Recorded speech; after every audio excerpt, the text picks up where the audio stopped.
Okay, so I've got just a minute before I got to go to physical therapy, and I had a couple more thoughts on kind of getting back to basics. So I'm going to try to spew them out sort of stream of consciousness style really quickly because I've only got a minute before I got to go in.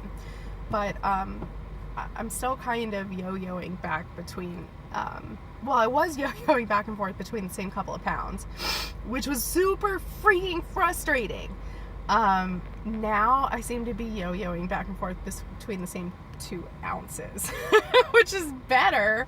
But I still haven't broken through like I wanted to into the 180s, which I really thought I would have by now. And the thing is, I have been really, really good about my eating. I've been on point. I've not been cheating. I've not been overeating as far as going over on the calories. I've been making sure to get enough protein, and I have not been going over on carbs. But because I have been yo-yoing and I have been frustrated, I've kind of, been looking at things and reading a lot of things and just trying to figure out how to kind of break through this little plateau. I don't want to call it a stall because it really hasn't been long enough, but this little plateau that I seem to be at. So a couple of things. I'm still struggling to get enough water in. I know I need to do that, but I am better about it. So I'm slowly upping that daily intake, and I think that will very soon here take care of itself. So I'm trying not to worry too much about that. Another thing, I think I kind of touched on this last time, but I just want to say it again.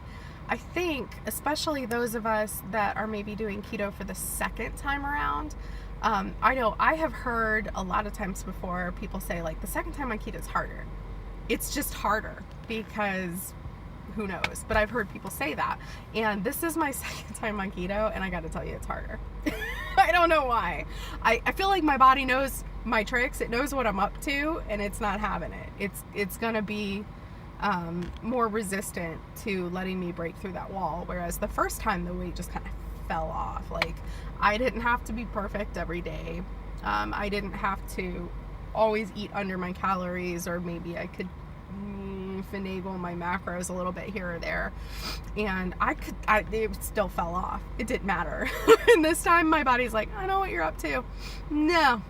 So this time I feel like I do have to be stricter. I do have to be perfect. I do have to really buckle down. But I think also it's just kind of keeping the faith. Like, if you're staying at a caloric deficit and you're staying under your carbs, then your body can't hang on to that weight forever. It can't. It's just, it's a mathematical certainty that eventually it will fall off if you're truly measuring, weighing, staying under the amounts that you need to stay under.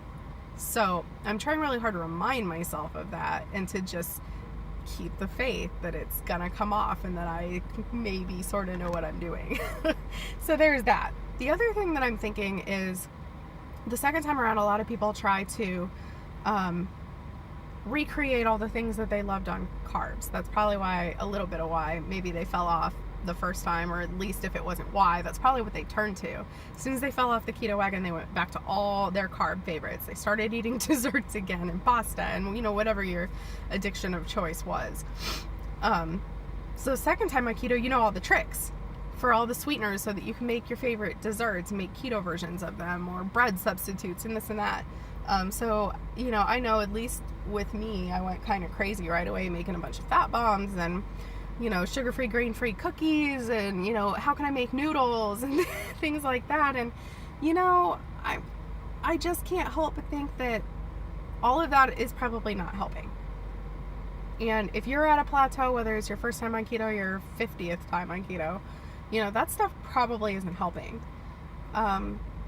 And that maybe we should all just keep it simple and take it back to basics, that food in the form that it grows, whether that's animal protein or it's plants in the form of vegetables, is just fine the way it is, and that we don't need to change it, that we don't need to find ways to alter it, that it is perfect the way it is, and that we should be eating, honestly, more whole foods. I know that's kind of like a buzzword right now, but really, like, instead of making these elaborate concoctions of fat bombs and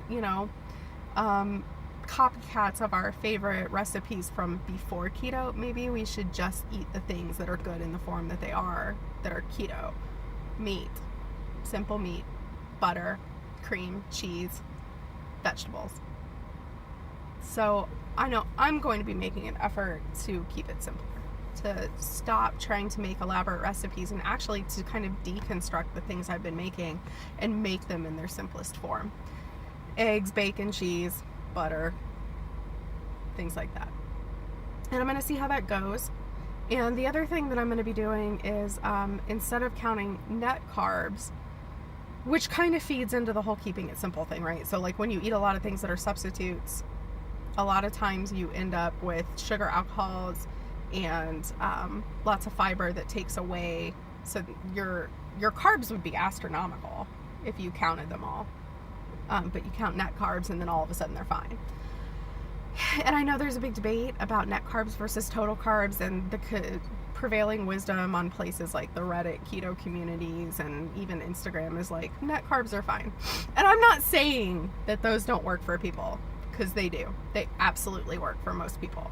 And that's fine if that's what you want to do. But for me, because my second time on keto is going a little bit rockier, even though I'm being kind of a saint with my eating, I think in order to help me maintain that strictness and in order to help motivate me to stay away from the carby substitutes and copycats and concoctions that have lots of things that you need to count net carbs in order to really stay in your limits, I'm not going to do that anymore. I am going to try my best to count total carbs. I'm not going to subtract out fiber. I'm not going to subtract out sugar alcohols.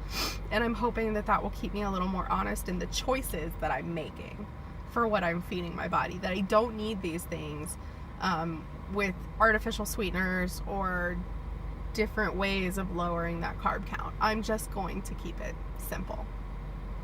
And it may take a little longer even so for the weight to fall off.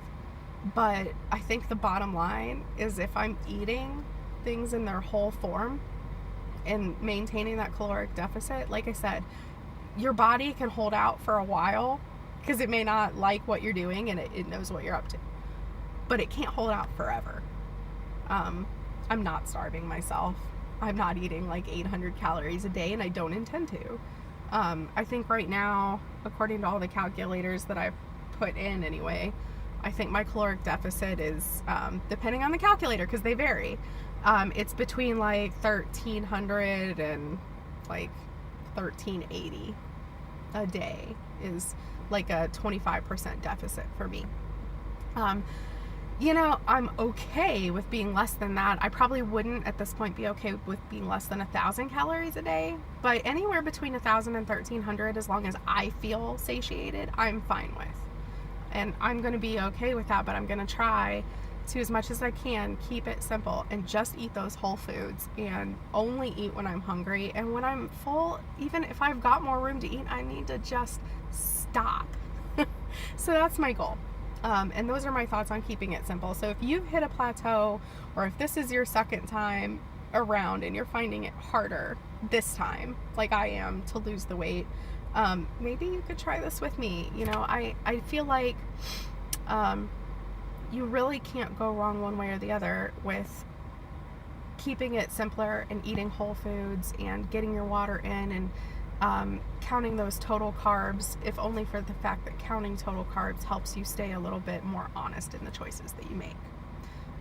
Anyway, those are my thoughts. I gotta go to physical therapy, so I hope you all have a wonderful day. Bye.